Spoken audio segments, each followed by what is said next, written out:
Alrighty guys, and welcome back. Today we're going to be spawning in on Sheltered Woods. Now I want to let you guys know I'm in a duo Swift as well, so there's going to be two people including myself, and there's going to be two solo queue gamers. Now I spawned close-ish to the middle of the map. That's going to be fine. I'm going to take a field of view over the killer. There's going to be an obsession in the trial as well. I don't actually know where any of my teammates are or the killer. I saw movement on my right-hand side there, but I can't determine who or what that was. I got a really bad jungle gym behind me, so I'm looking for something else I'm going to be able to utilize. Unfortunately, it looks like I have a pal. I don't have a pallet there. We got Thanatophobia and somebody under the effect without hearing a gunshot. Therefore, we have to be versing a Legion. There is no other killer that we could currently be versing. Now, Legions that run Thanatophobia, it doesn't really give much value from Than. Neither does running it on... Let's see how he moves. He's moving to our right. Neither does running Sloppy Butcher on Legion. I personally would prefer play with 3. That was poor movement, and she's going to be punished by it. We've also got Ruin on our Legion as well.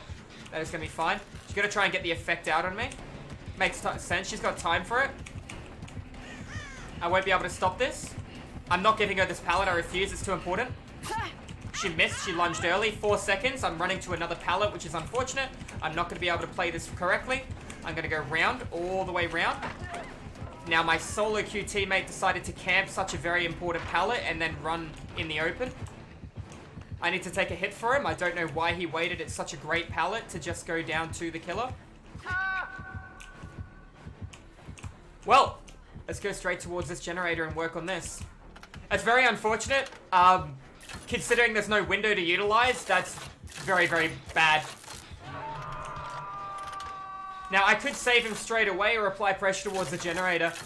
I'm going to apply pressure towards the generator because I have a feeling when I hook save him, he's going to run right between that pallet and he's going to self-care, and then the killer's going to come back and he's going to get a free...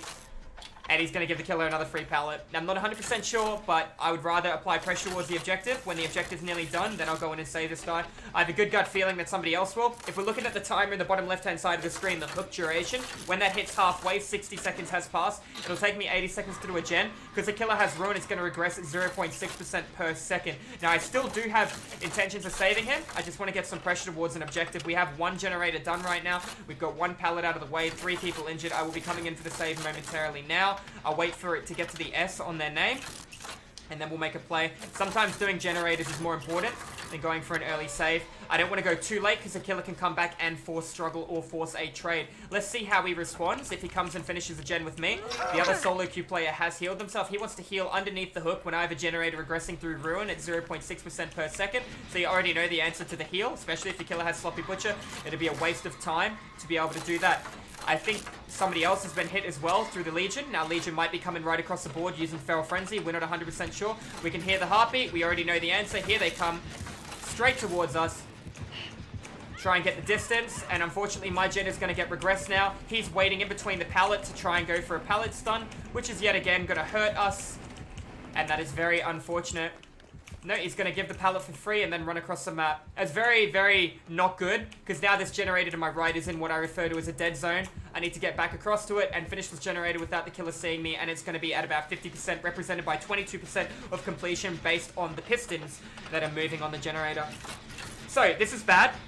This is going to make this map almost impossible to loop the killer, as Sheltered Woods is a very, very bad map for looping. Based on the fact there are no real good windows on this side of the map, it tells me the other side of Sheltered Woods is where it's happening. There's going to be much better jungle gems. But I need to get this generator done. We're still stuck at 4. Still stuck at 4 gens. We got Ruin destroyed, which is good. So if she's relying on Thanatophobia for regression, it's not going to be enough. If she decides she wants to chase the guy who's camped in the pallets, it's going to help a lot for a late game, especially when she has 2 gens left. Another player has gone down. Another generator has been completed. I need to hope that these guys are working on a generator anywhere. Now, the way you beat most killers is you work on your own separate generator. But unfortunately, in solo queue, it doesn't happen too often. We got 2 people stacked on that. We got Barbecue and Chili coming across the board, hopefully towards me. I'm going to be able to run to the shack. It looks like it is coming towards me. Nope, going straight towards the generator. Let's go in for the save here. Now, these 2 guys, when they take a hit, should divide up. They're both injured. The killer got the free pallet out of them as well. They're both going 2 completely different ways. Now, my teammate will run in towards that generator there while injured and work on it. You shouldn't really be healing against Legion. I'll work on this generator in the corner without a pallet based on the fact I'm on full health. Now, this is just instantly knowing where I need to go. I have a good pallet here. Therefore, I have no threat at all of being caught right now. Got another teammate hitting struggle. It's going to be fine. Apply pressure straight towards the objective. Unfortunately, because we're not applying split pressure, this Legion is getting massive value out against us, which is alright.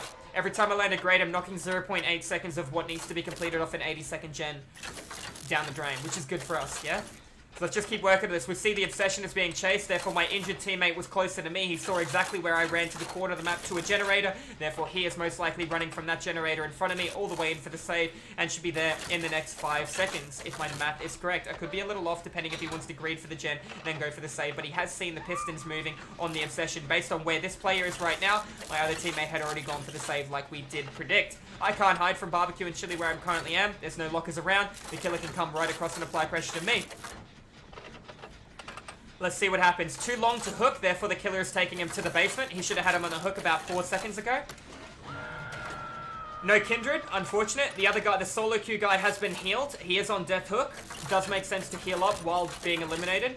Unfortunately, this means he might be playing around camping pallets again. We're not 100% sure. I'm across the board. I expect Legion to come towards me because I'm by myself to stop me from completing the gen because the other two guys were being altruistic on healing each other. However, it looks like Legion has opted out to use barbecue and chili towards the people that are stacking. No, Legion's coming across. I will complete this generator.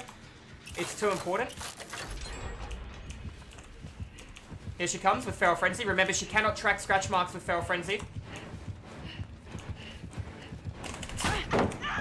I have no reason to come back to this corner of the map, and I wouldn't have been able to get spacing in time, but I know the generator on the far left-hand side is nearly done, and that guy should be getting saved from the hook really soon, and if I jump straight on a generator, the killer will be coming over towards me. I'm going to go under the assumption, and that is good. I want the killer to stay with me for the rest of the game. I don't want to camp this. I should have just taken a hit. I'm going to play this little side window. I need the killer to stay with me because I'm the only person not on death hook, right? That's fine. Now I need to get in front of the killer. Unfortunately, I couldn't make that in time. I wanted to get in front of her. That way I could body block her. I know the pallet on my right has already been utilized. This is bad movement by me. I'm going to go down because the pallet's already eliminated. I better take her to the corner of the map, right? The longer it takes her to hook, save, the better off we're going to be, yeah? They're all over there, which is nice. I tried to take spacing between that jungle gym because I knew she just bloodlust me around it and I was exhausted through Dead Hard and I already know my teammates camped the pallet over here and used it. I wanted to take her away and I saw the hook, therefore I had to respond knowing where the hook was. So my teammates hopefully group healing, which is what they're doing now before they split up. Unfortunately, yes, I was in a bad spot then. I tried to get in front of her. I wish I didn't give her the pallet early, but at the same time, her hooking me for the first time might be the difference between somebody dying and not. The gentleman on the right is a person on death hook. He decided to wait in the open, and now he's running in a straight line. If he fast forwards, I know exactly where the killer is. He's looking over his shoulder as he's running, therefore I'm under the assumption that the killer's on the guy on the right. No, based on the movement that he's on a generator. I don't know where the killer currently is. My teammate is here. We hear the heartbeat. I could take a body block hit for him. No. That's unfortunate. They are working on the final gen. It will take 80 seconds to complete because there's only one person in it. I have to play the loop that I don't want to play right now. In fact, the killer is going right across the board. I'm going to finish this mend and I'm going to work on this generator here. Therefore, split gens are being worked on. He's going back to the corner. I don't think I want to go to the corner. She cannot see where I am as long as I have it mended. So I can leave the mend at 99 until she cancels her ability, which I think she's going to do any second now. I'm going to work on this generator because I can at least utilize the window behind me. If I try and work on that generator in the corner with my teammate, we'll get it done in 47.5 seconds. The other guy's been forced off his generator. I kind of want to stack with my ally on the right. He is still working on the gen rather than mending. As you can see, that bar is going down, but I want to play the jungle gen behind me. That being said, if the killer sees this gen being worked on, they might come over here, regress this, and play off that. Two different gens being worked on means we can play spacing between the two. There is a pallet over there. If my teammate responds really early, they will be able to make it through their dead hard. However, I'm going to try and play this really poor jungle gen to my right. It's not bad, but it's not a phenomenal loop for me. He's decided to finish his men. We'll keep working on our generator. We're about halfway done. That guy is going to get saved really early from the other player who's on death hook but on full health. What do we know is currently happening in this trial? We got split pressure and two different gens. The killer would have went over there and regressed that generator and then probably back to the hook. Based on the obsession being in chase, I've kind of tracked where the killer is going and how they're moving. Let's finish this gen. His gen will be nearly done as well. Therefore, the killer cannot apply pressure to both of these generators. I'm running adrenaline. Therefore, I will be able to heal, and there should be a door nearby. He's going to run to that door when he gets healed through adrenaline if he's running adrenaline. I'm going to run across the board and try and work on something else based on the fact I'm not on death hook. He is eliminated from the trial. The killer is going to see far away across the board unless the killer is intimidated through barbecue and chili. Obviously, in case this survivor has decisive strike. Therefore, he won't get barbecue and chili value. He's on death hook, the guy on the left. I'm going to run straight over there and try and save the guy on the right. That's going to be adrenaline from the other one. Let's see if I can make it over here in time. She does have Sloppy Butcher, so that will slow me down. He is going to take a hit. My ally, that is very bad. I was hoping he'd go for the door. Alright, we'll take the heal on this one. She healed really quick on the ground. That makes me think she has Unbreakable. She's gonna run for a door. I didn't even see him, actually. I didn't even hear the heartbeat. That heartbeat was silent for me. The hatch here. She has to use her ability to get the hit on my back. That's fine. I got a little stuck on the door. I got stuck on her then, too. Now she can down me because the pallets on the far right have been utilized by somebody waiting at the start of the game, but she's going to take the hook on him instead. I'm going to run straight over here. In fact, I'm going to stay within heartbeat range. That way she can't see me through barbecue and chili. She can see me through scratch marks. I do have Iron Will. I'm going to come in and save my ally. Other players on the door with what appears to be Wake Up. No, that's Kindred. Now we need a group stack, hide, heal, and then play off that. She went down because she greeted for the door and she's on death hook. If the killer picks her up, she'll see us both on barbecue. We're too far away. He's going to finish the mend on me. We can go in. We need to sneak past her and get to that door. The best play right now is he goes left and I go right. We're not going to get this done in time. We go two completely different ways. She'll run towards what I believe will be the closest player as opposed to the player further away. I'm going to wait for my dead hard as it is my final play. No pallets available. Can't tell if my teammates in chase. This looks like one person's going to be escaping this game against Legion. Now, if she responds by going for the door, she'll see my scratch marks. I'm going to have to just run straight for the door, actually. I'm assuming she's nearly done. I need to dead hard and hope. She lunged early, and that's going to cost her the end of the game going for that 4K. Now, unfortunately, because we had people waiting at pallets and that wanted to group stack heal, we didn't apply the split pressure we needed to early. Therefore, we were just essentially hook trading with Legion. Anyways, that's going to be a rank 1 educational informative. I don't want to say solo queue because I was in a duo queue game. Just showing you if you are solo queue and you're struggling, things you can improve on, working on generators, preserving pallets a little bit more, as well as Kindred is very beneficial for you if you don't know when to go for a save as opposed to when to apply pressure towards gens. If you're uncomfortable with your ability to loop, just try and take space in between the killer and try and find a window to utilize. With practice, you'll be there in no time. Anyways, guys, GG's well played. I hope you enjoyed the video, and I'll see you guys in the next educational informative one. Have a good one.